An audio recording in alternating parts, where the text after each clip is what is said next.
So hello guys, welcome back to my channel. और मुझे उम्मीद है कि आप लोग अच्छे होंगे।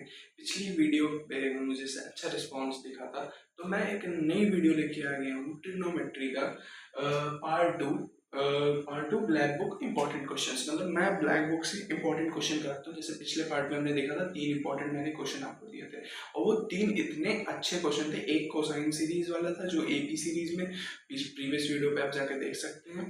और फिर उसमें आपका एक कॉस टू थीटा वाले फॉर्मूले पे आई थिंक लगा था, और एक अच्छा क्वेश्चन और था। तो आप जाके उसको प्रीवियस वॉच कर सकते हैं, तब इस वीडियो पे आ सकते हैं। तो इस वीडियो से कंटिन्यू करिए इस सीरीज को। तो चलते हैं, हम देखते हैं ब्लैक बुक के और क्वेश्चन। मैं भी एक जे एस्पिरेंट हूँ, तो मैं भी ब्लैक बुक को यूज करता हूँ। ये आप देख सकते हैं, मेरे पास एक ब्लैक बुक है। तो ये पीजे सर की बुक है और ये बहुत ही अच्छी बुक है। इसके लेवल ऑफ क्वेश्चंस बहुत ही अच्छे हैं। तो चलिए वीडियो को स्टार्ट करते हैं। पहला क्वेश्चन आपके बोर्ड पे ये रहा। थोड़ा आप 2x पे कर लीजिएगा क्योंकि मुझे क्वेश्चन राइट करना पड़ेगा। ठीक है, क्वेश्चन नंबर 1। एक ट्रायंगल है। हम देखिए पिछले वीडियो में भी हमारा लेवल कैसे रहता है, डाउन टू हाई जाता है। क्वेश्चन का लेवल मैं बता रहा हूँ, क्वेश्चन का लेवल है, एनर्जी लेवल तो बहुत है। क्वेश्चन का लेवल मैं आपको बता रहा हूँ, क्वेश्चन का लेवल हमारा डाउन टू हाई रहता है। जैसे पिछले वीडियो में मैंने देखा, पहला क्वेश्चन में आपको इजी लेवल, मेंस लेवल का इजी से कराया, और लास्ट वाले क्वेश्चन देखे थे कितना टफ क्वेश्चन मैंने करा दिया था। अब ये क्वेश्चन देखिए, पहले यही ब्लैक बुक का क्वेश्चन मैं करा रहा हूँ, लेकिन ये इजी लेवल पे है। देखिए जरा इस क्वेश्चन को खुद से भी ट्राई करिएगा। ये है आर, ये है पी, ये क्यू, ये X, Y, Z, alpha, beta. Okay, in triangle, question देखिए, in triangle P Q R, yes, X ratio Y ratio Z is 2:3:6, then find value of angle QPR। ठीक है, अब देखिए हमें क्वेश्चन दिख चुका है कि हमारा क्वेश्चन कुछ इस टाइप से है कि एक ट्रायंगल दिया है PQR एक ट्रायंगल दिया है। तो वहां पे ये साइड का रेशियो दे दिया है, x का रेशियो, y का रेशियो, z का रेशियो 2:3:6 है। Then find the value of angle QPR। QPR क्या है? QPR मतलब ये अल्फा प्लस बीटा, यानी एंगल QPR की वैल्यू हम सीधा लिख सकते हैं यहाँ से, अल्फा प्लस बीटा की वैल्यू। ठीक है, अब चलिए इसका अप्रोच ढूंढते हैं। देखिए, अगर आपको ट्रिग्नोमेट्री दिख रहा है, ट्रिग्नोमेट्री ट्रायंगल्स आ गया, कहीं भी ट्रायंगल कुछ बन रहा है, तो इसका मतलब डेफिनेटली है कि राइट एंगल ट्रायंगल का उसमें जरूर यूज होगा। क्योंकि अगर आपको ट्रिग्नोमेट्री दिया है तो राइट एंगल ट्रायंगल का जरूर यूज होगा। जैसे अल्फा प्लस बीटा निकालने के लिए दिया है, अल्फा बीटा अलग अलग एंगल्स यहाँ पे दिए हैं। ये देखिए, अल्फा इधर है, बीटा इधर है। अब ट्रिग्नोमेट्री यूज होगा। ये दिया है परपेंडिकुलर, ठीक है, ये दिया है आपको परपेंडिकुलर। और सबसे पहले हम रेशियोज पे चलते हैं। ये दिया है x:y:z is equals to 2:3:6 is equals to, हम k लेट कर ले रहे हैं। ठीक है, एक कांस्टेंट है k, उसको हम लेट कर ले रहे हैं। ठीक है, तो सबसे पहले x की वैल्यू हो जाएगी 2k, y की वैल्यू हो जाएगी 3k, z की वैल्यू हो जाएगी 6k। ये आप देख रहे हैं। अब देखिए, ये ट्रायंगल, ये आपका है अल्फा, अल्फा ये एंगल है, एंगल हम इन ट्रायंगल P, इसको O पॉइंट ले रहे हैं, R O, P R O में 90 डिग्री एंगल O पे है, और ये अल्फा यहाँ पे है। ठीक है, तो अब देखिए अल्फा से जो टच्ड एक नीचे है और एक ऊपर है, और 90 के जस्ट सामने वाली हाइपोटेनस हो गई, ये y हो गया, और ये तुम्हारी z हो गई।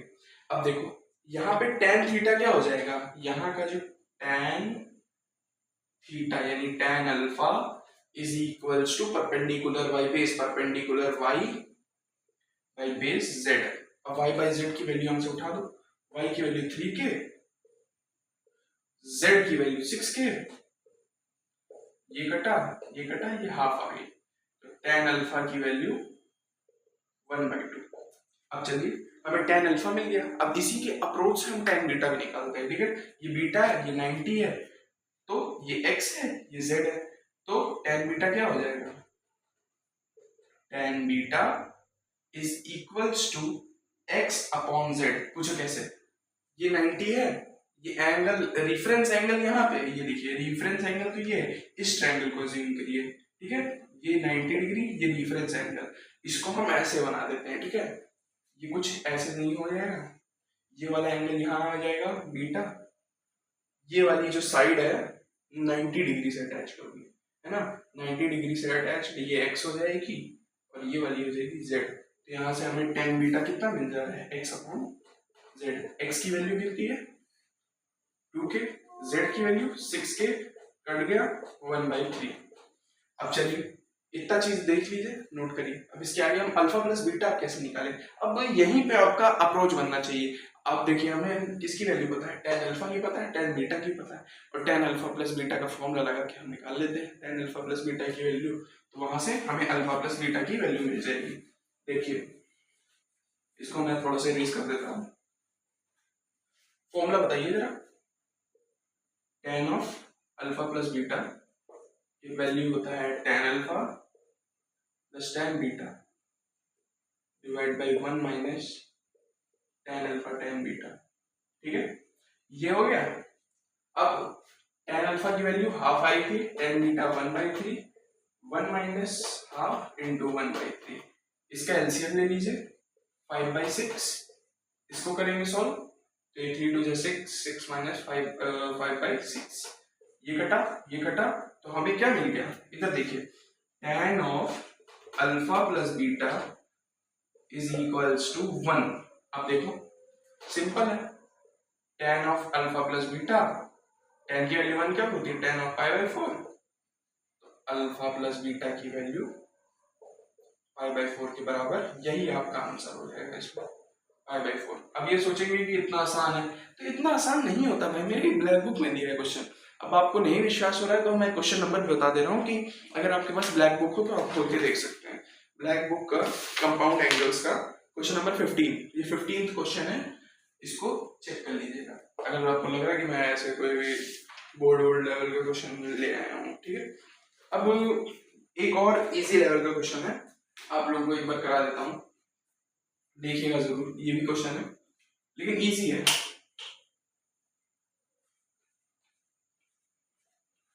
उम्मीद है मुझे कि आप लोग ट्रिग्नोमेट्री पढ़े होंगे, अगर आपको चाहिए होगा ट्रिग्नोमेट्री का लेक्चर एकदम एडवांस लेवल का तो बता दीजिएगा, वो भी आपके लिए बना दूंगा। क्वेश्चन कुछ इस टाइप से है, क्वेश्चन नंबर 2, साइन फंक्शन पहले देखते हैं, fx is equals to sine of 6x plus cos of 6x। अब ये दिया है हमें फंक्शन, निकाल लो भैया। देखो अगर आपको क्या निकालना था ये तो मैंने देखा ही नहीं, हाँ सॉरी, फाइंड द रेंज, इसका हमें रेंज निकालना है, इस फंक्शन का हमें रेंज निकालना है। चलो ठीक है, सबसे पहले अगर फंक्शन हमें दो उसमें दिया है, दो वेरिएबल्स में दिया है, तो दोनों वेरिएबल को ये इंडिपेंडेंट बना देते हैं, मतलब एक सिंगल वेरिएबल में कर देते हैं। अगर हमसे सिंगल वेरिएबल में होगा तो हम सिंगल वेरिएबल में भी कर सकते हैं, जैसे साइन थीटा में पर्टिकुलर में कर दी, कॉस थीटा में पर्टिकुलर में कर दी। तो सबसे पहले इसको हम देख लेते हैं, ठीक है। ये आपको कुछ आइडेंटिटी दिख रहा है, कोई आइडेंटिटी बनती हुई दिख रही है, ये क्या लिखा है, साइन ऑफ स्क्वायर एक्स की power 3 plus cos square x की पावर 3, ए क्यूब माइनस बी क्यूब की आइडेंटिटी लगाइए जरा, ये बनेगा 1, ये हो जाएगा sine power 4x plus cos power 4x minus sine square x minus cos square x. अब देखो ये एक और बन गया, ये हो जाएगा 1 minus 2 sine square x cos square x minus sine square x cos square x. Sine power 4x plus cos power 4x की फॉर्मूला से निकाल सकते हैं, कैसे निकलेगा, ये हो जाएगा s प्लस सी की पावर 4 इज इक्वल्स टू क्या बताओ, s प्लस सी की पावर 4 इज इक्वल्स टू क्या होता है,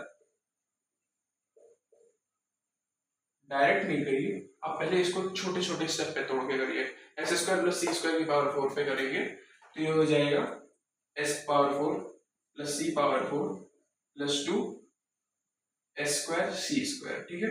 इसकी वैल्यू 1, तो ये 1 माइनस 2 एस स्क्वायर सी स्क्वायर की वैल्यू हो जाएगी एस पावर 4 प्लस सी पावर 4। ये तो आप जानते ही हैं, बहुत इजी से कॉन्सेप्ट था। इसके लिए मैंने ये डायरेक्ट वैल्यू यहाँ पे रख दी है, तो ये हो जाएगा 1 minus 3 sine square x cos square x, ठीक है। अब क्या करा जाए भैया, अब तो कुछ अजीब सा आ रहा है। हमने बोला कि हमें एक इंडिपेंडेंट चाहिए, मतलब एक सिंगल वैल्यू में चाहिए, तो हम कॉस को क्या लिख सकते हैं, 1 माइनस साइन स्क्वायर एक्स लिख दो, 1 minus 3 sine square x 1 minus sine square x, तो क्या हो जाएगा 1 minus 3 sine square x plus sine power 4 x. ये कुछ बनता हुआ आपको दिख रहा है? या तो एक बहुत ही इजी वे में एक और चीज मैं बता देता हूँ आपको। पूछे क्या, ये चीज में हम कन्वर्ट करें ही ना, हम ये स्टेप को हटा दे रहे हैं, ठीक है, वरना वो बहुत ही लेंदी बन जाएगा इस कॉन्सेप्ट पे। ये क्या बना था हमारा 1 minus 3 sine square x cos square x. अब देखिए यहां से आपको दिख रहा है 1 minus 3 sign x cos x का होल स्क्वायर, ठीक है। अब देखो 1 माइनस 3, यहाँ पे हम अगर हाफ से डिवाइड कर दे रहे हैं और 2 से मल्टीप्लाई करते हैं तो ये कट ही जाएगा, कोई वो है नहीं, तो ये हो जाएगा साइन एक्स कॉस एक्स का होल स्क्वायर। अब देखो 2 sine x cos x sine 2x, formula तो पढ़ेंगे 2 साइन एक्स कॉस एक्स का क्या फॉर्मूला होता है, साइन 2x। अब देखो 1 माइनस 3, ये हो जाएगा हाफ की पावर 2 1/4, तो ये बाहर आ जाएगा 4, ये हो जाएगा 2 साइन एक्स, तो ये हो जाएगा साइन 2x। तो यहाँ पे हमें क्या बनता हुआ दिख रहा है 1 माइनस 3/4 साइन ऑफ 2x। अब मुझे रेंज इसकी निकालनी है। देखो मैंने इस क्वेश्चन को सॉल्व करके यहाँ तक पहुंचा दिया है, तो मुझे रेंज अब इसकी चाहिए। अब इसकी रेंज तो बहुत इजी से निकल जाएगी, मैं बोर्ड को थोड़ा इरेज कर दूं।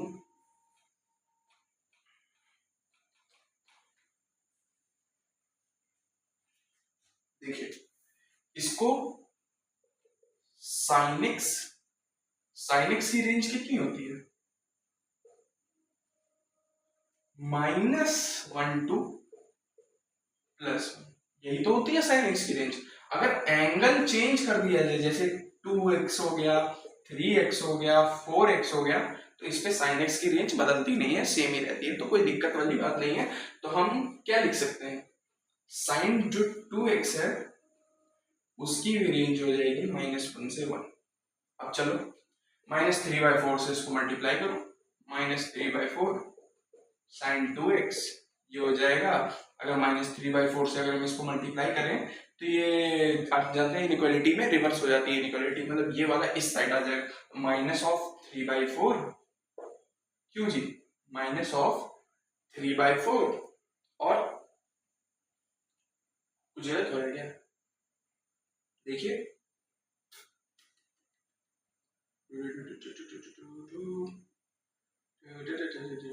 पीछे मैंने शायद कुछ गलत कर दिया है।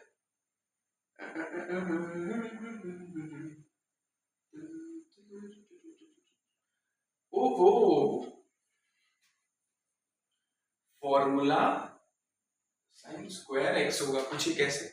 हमने देखा था 1 minus 3 sign x cos x का होल स्क्वायर था ना, ये तो बन गया तुम्हारा, 4 बाहर चला जाएगा यहां से, क्योंकि हमने हाफ से मल्टीप्लाई डिवाइड कर दिया था, ये हो जाएगा साइन ऑफ 2x, ये हाफ था।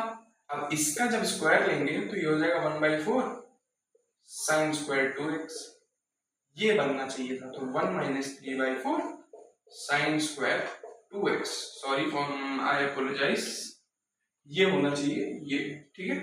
अब हम चलिए अब निकाल देते हैं, वही मैं सोचूं, क्योंकि सेम रेंज आ जा रही है, -3/4 दोनों साइड बन जा रहा है, वही मैं सोचूं ऐसा तो हो ही नहीं सकता, तो ये क्या हो जाएगा, अब साइन 2x मैंने अभी बताया है रेंज सेम रहेगी, साइन 2x में भी -1 to 1, ठीक है।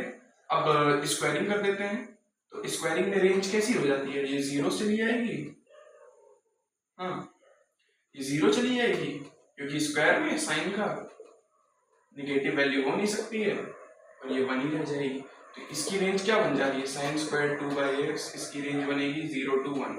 अब देखो, अब हम -3/4 से अब मल्टीप्लाई करके देखिए, जब -3/4 से मल्टीप्लाई करेंगे तो इनइक्वालिटी रिवर्स जब होगी, ये हो जाएगा -3/4 से 0। ठीक है, अब +1 भी ऐड कर देते हैं क्योंकि हमें यहाँ पे +1 भी तो है, तो 1 प्लस -3/4 साइन स्क्वायर 2x, इसका जो बिलोंग करेगा इसमें जब 1 ऐड करेंगे तो -3/4 + 1, 4 1 जा 4, -3 1/4, ये बचेगा 1/4, और यहाँ पे जब 1 ऐड होगा तो ये 1 हो जाएगा। तो इसकी रेंज जो हो जाएगी इस फंक्शन की, साइन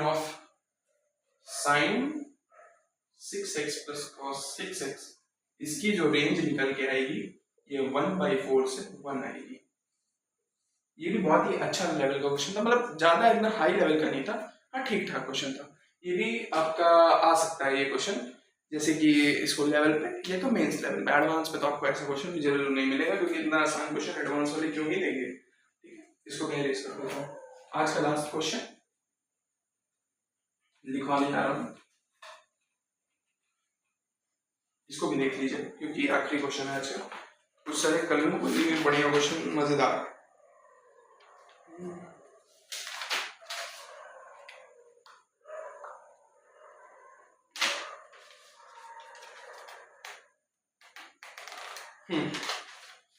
क्वेश्चन कुछ इस टाइप से है, कहाँ गया ब्लैक मार्क।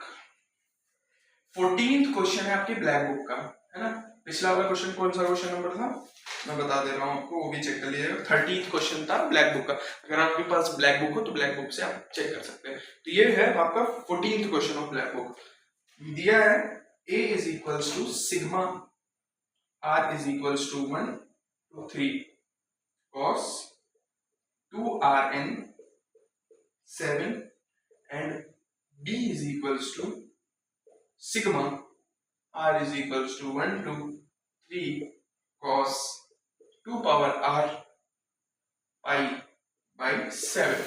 अब देखिए, यहां से एक होता है ब्रिलियंट स्टूडेंट और एक होता है लेबोरियस स्टूडेंट।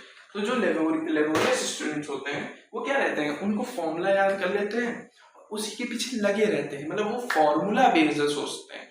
और जो बढ़िया स्टूडेंट होता है वो क्रिटिकल माइंड यूज करता है, अपना थिंकिंग अप्रोच करता है। अब देखो यहाँ पे कैसे ये क्या दिया है, जरा ये समीशन है, ओपन करो जरा समीशन। ये इसको हम लिख सकते हैं a = cos 2 pi/7 plus cos 4 pi/7। देखो जब r की वैल्यू 2 पुट करेंगे 2 2 जा 4, तो 4 pi/7। जब r की वैल्यू 3 पुट करेंगे 3 2 जा 6 pi/7, तो ये हो जाएगा cos 6 pi/7। ये कुछ पहली सीरीज ऐसी बनी। अब दूसरी सीरीज पे चले आओ, b की वैल्यू क्या हो जाएगी, r की वैल्यू जब यहाँ पे 1 पुट करेंगे 2 की पावर 1 2, तो ये हो जाएगा cos 2 pi/7। दूसरा क्या बनेगा cos 4 pi/7, तीसरा क्या बनेगा cos 8 pi/7। ठीक है, ये भी अच्छा क्वेश्चन है। अब देखिए, अब यहाँ पे जो लेबोरियस स्टूडेंट होगा, मतलब जो ऐसा स्टूडेंट कि जो क्वेश्चन को देखते ही उसको फॉर्मूला नजर आए, ऐसे फॉर्मूला आ रहे, तो ये इसको देखेगा तो सबसे पहले इसको फॉर्मूला याद आ जाएगा क्योंकि ये आपको साफ साफ दिख रहा है एपी सीरीज।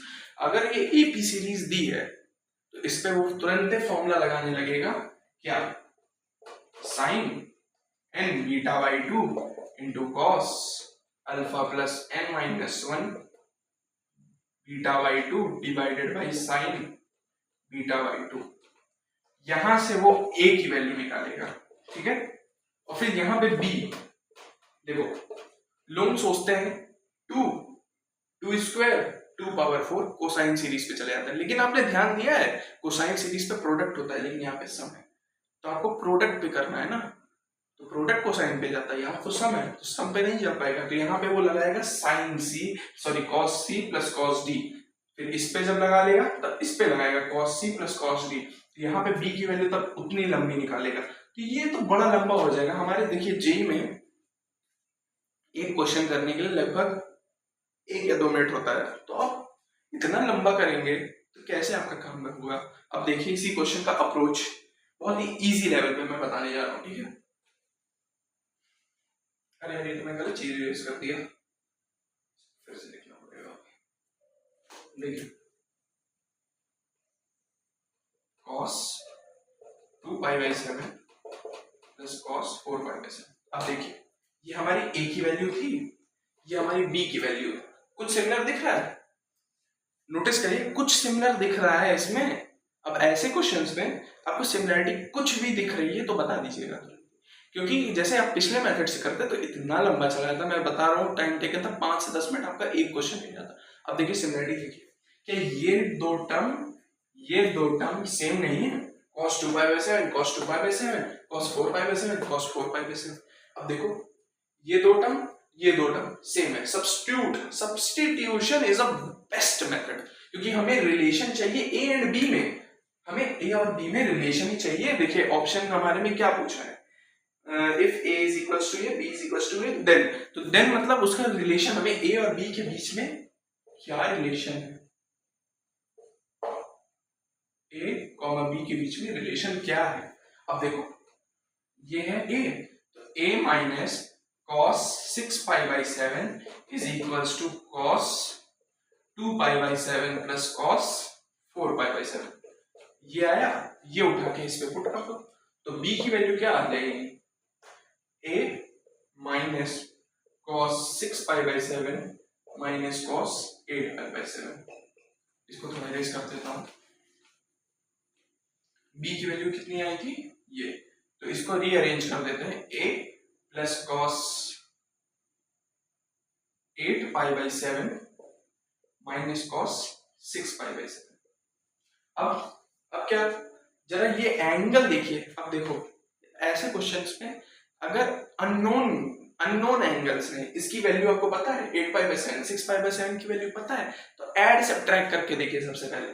तो 8 + 6 14/7 7 2 14, तो यानी कितना आ रहा है 2π। अब देखो 2π आ रहा है, तो हम क्या लिख सकते हैं, यहाँ पे आपको दिखा दे रहा हूं, cos ऑफ 2π माइनस 6π/7 की वैल्यू कितनी आ जाएगी, cos 2π में से कुछ भी चला जाएगा तो cos 6π/7 आ जाएगा। जब इस एंगल को सब्ट्रैक्ट करेंगे तो 7 2 14 माइनस 6 8π/7, और 8π/7 cos का यहाँ पे भी है, ये दोनों आपस में इनवर्स हैं, मतलब इसकी वैल्यू इक्वल है। इसका मतलब क्या हो गया, b is equals to a plus, इसको हम क्या लिख सकते हैं, cos ऑफ 6π/7, ये पहले से था cos ऑफ 6π/7, ये 6π/7 cos 6π/7 कटा, तो रिलेशन क्या हो जाएगा, a is equals to b। ये बहुत ही अच्छा क्वेश्चन था, क्योंकि अगर आप फर्स्ट अप्रोच से सोचेंगे तो इस पे आपको तुरंत मन चला जाएगा कोसाइन सीरीज में लगा दूं, लेकिन हमें यहाँ पे कोसाइन सीरीज नहीं लगानी थी। अगर हम कोसाइन सीरीज यहाँ पे लगा देते तो क्वेश्चन इतना लेंदी हो जाता, आपको 10 मिनट कैरी कर लेता। अगर यहाँ पे कोसाइन सीरीज हम लगा देते, तो हमें कोसाइन सीरीज देखना है। अगर हमें रिलेशन मिल रहा है कुछ भी करके इजी वे में, तो हम कोसाइन सीरीज पे नहीं जाएंगे, हम डायरेक्ट ऐसे सॉल्व कर लेंगे। तो गाइज थैंक्स फॉर वॉचिंग। अगर आपको ऐसी सीरीज को कंटिन्यू करना है तो लाइक शेयर सब्सक्राइब कर दीजिएगा, और नई वीडियो के लिए बेल आइकन दबा दीजिएगा। Thanks for watching.